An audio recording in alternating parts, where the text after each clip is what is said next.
So today I would like to touch an important subject. A lot of people have been focusing a lot of their energy on watching the news about the wildfires that are going on in Los Angeles County. It's very devastating what's going on. I personally know a couple people that have actually lost their homes to these wildfires.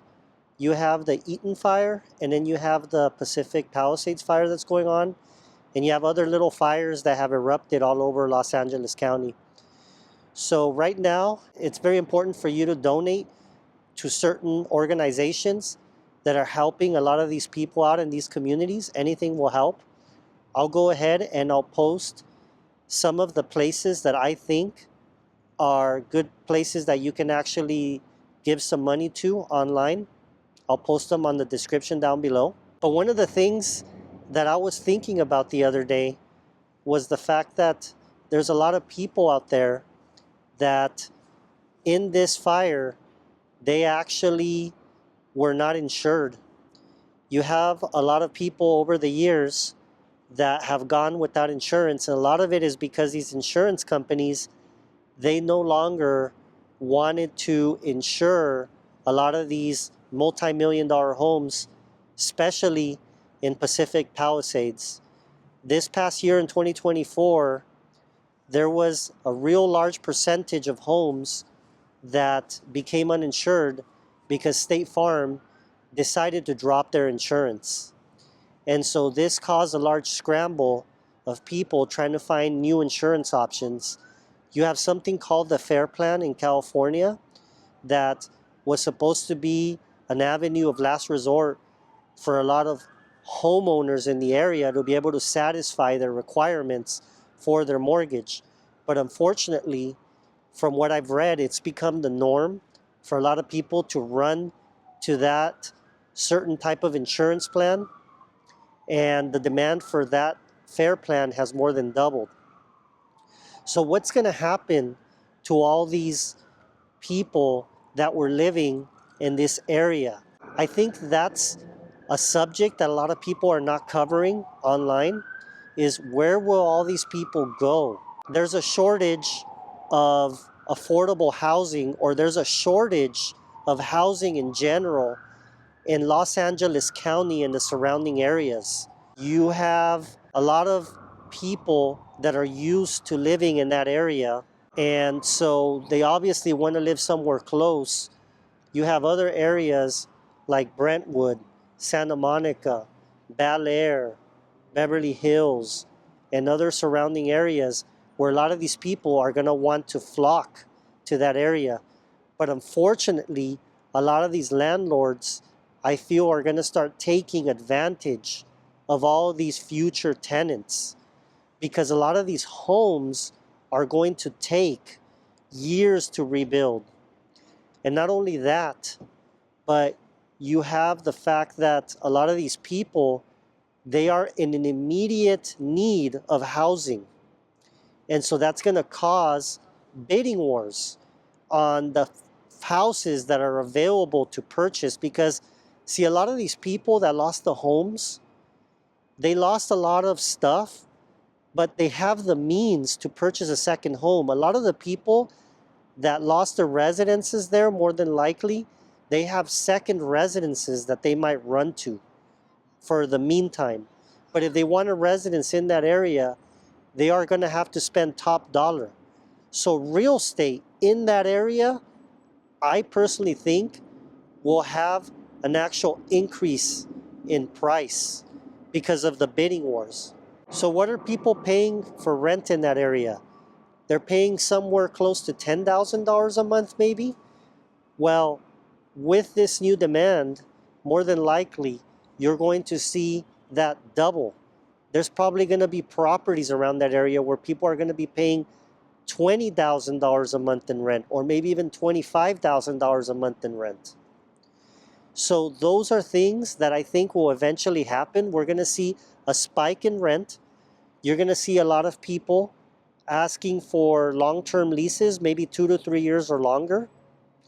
There's going to be a lot of people that are probably not going to want to reconstruct in that area again, because of the fear that maybe another fire may come in and wipe them out again. So they're probably just going to end up getting rid of the actual lot and move to a different area. And so this is also going to cause, for the people who do want to rebuild or have the means to rebuild, they're going to have to live around construction for many years to come. How long will these properties take to rebuild? Some of these properties, like I said, you're looking at probably anywhere between 3 to 5 years to rebuild a property, because a lot of these properties in this area were custom properties, millions of dollars. We're talking about $3 million and up. And a lot of the insurances only covered $3 million, probably no more than that. So a lot of these people are going to have to come out of pocket for the remainder of the cost.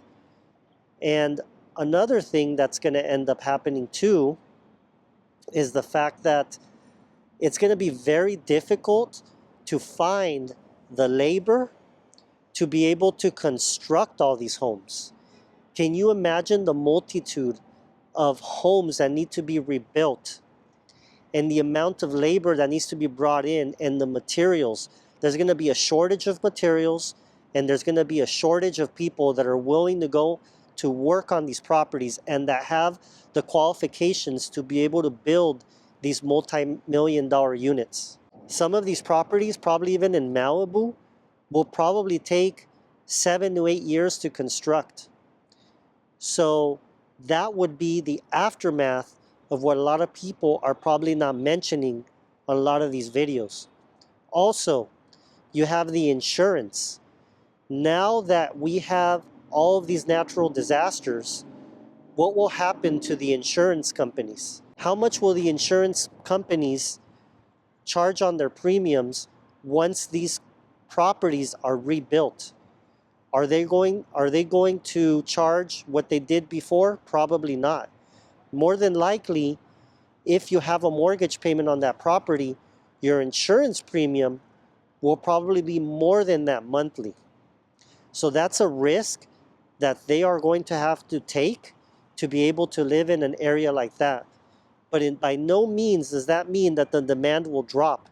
There will always be people that will want to live in that area, and I think that these communities will continue to thrive 15, 20 years from now. Once we have the demand, people will eventually be able to come back stronger, and these communities will be rebuilt. Now, how long will that be? No one knows. It all depends on California's permitting process, how fast the government will be able to fast track people having to rebuild these properties. Because California in itself is a very slow state to be able to allow people to rebuild. And we've seen that over time.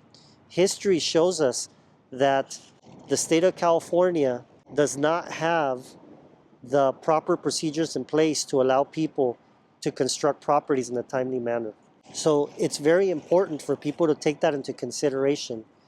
Now, here's another thing. For everybody else living in California or any other state that is prone to having these types of emergencies, whether it be flooding, whether it be fires, or whether it be tornadoes or hurricanes, it's very important for people to start putting together a go bag. So what's a go bag? For a lot of the people that don't know, you have to make sure that you carry one in your vehicle or you carry one in your house for you to be able to grab and go. So you want to have very important things. You want to have a good set of shoes, good set of hiking shoes or good set of running shoes. You want to have extra sets of clothing. You want to have some sort of physical document with any important information, phone numbers, addresses, whatever it may be, because you never know if for some reason your electronics fail. You want to have physical copies of information that you might gather. Also, if you need reading glasses or any other types of sunglasses, you want to have that in there. Any medicines that you may need, or any portable chargers, or a good flashlight, or a good knife. Those are things that you should carry in a to-go bag. Also, make sure you carry some cash with you.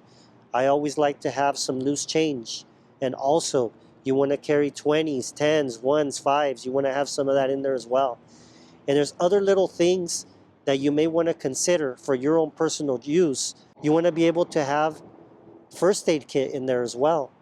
And you also want to make sure that you have something like a puffer jacket or some sort of sweater, because you never know, you might get cold out there. So those are things that you just have to worry about. Make a list of the things that are more important to you and carry them in there. Like I said, it's always good to have one in the trunk of your vehicle at all times. And also, maybe you want to have another one in an accessible place in your house. You also want to make sure you have a bag in there that has enough snacks for you to get by for a couple hours, or maybe even a bottled water or two in there. So those are things that you do have to worry about. Also, your vehicle, very important for you to make sure that you always have enough gas in your vehicle as well. How many times have you gotten up in the morning to leave somewhere, you have to be there within a certain amount of time, and you realize that you're empty on your vehicle because you forgot to put gas on there the previous night? And for all of those with you with electric vehicles, make sure you have them charged up, ready to go. So those are little things that you just have to worry about. I feel like nowadays, emergency preparedness is a real big thing that more and more people have to be aware of, because we live in a society right now where we are prone to more natural disasters than ever and terrorism threats. This year, we started off 2025 with a lot of things going on, and I really do think that things will only get worse. A lot of people are starting to experience things, or maybe they have family members that have experienced it. I personally have known many people throughout several years that have had their houses burnt down, or that have had to relocate for different reasons across the country or across cities. And unfortunately, some of the people were not prepared.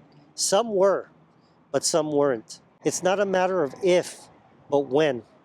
And that's why you have to make sure as well that when you're walking around your house, you look at where you can improve your emergency preparedness.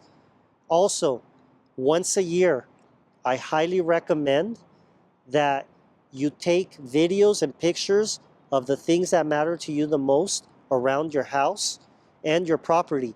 If worse comes to shove and your house gets burnt down or it gets demolished by some sort of natural disaster, you will be able to prove to your insurance company what type of assets were in your home and how they look like as well.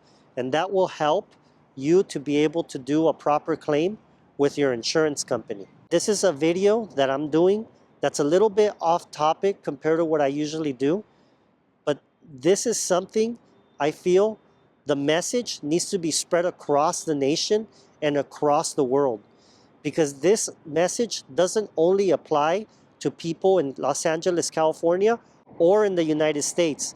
This message applies to people all around the world, especially to the people that live in areas that are prone to natural disasters. So I'm gonna go ahead and I'll leave this video here. Thank you for following my channel. I will continue to provide you videos that I think will make you a better person, and I'll go ahead and I'll see you on the next one. Take care.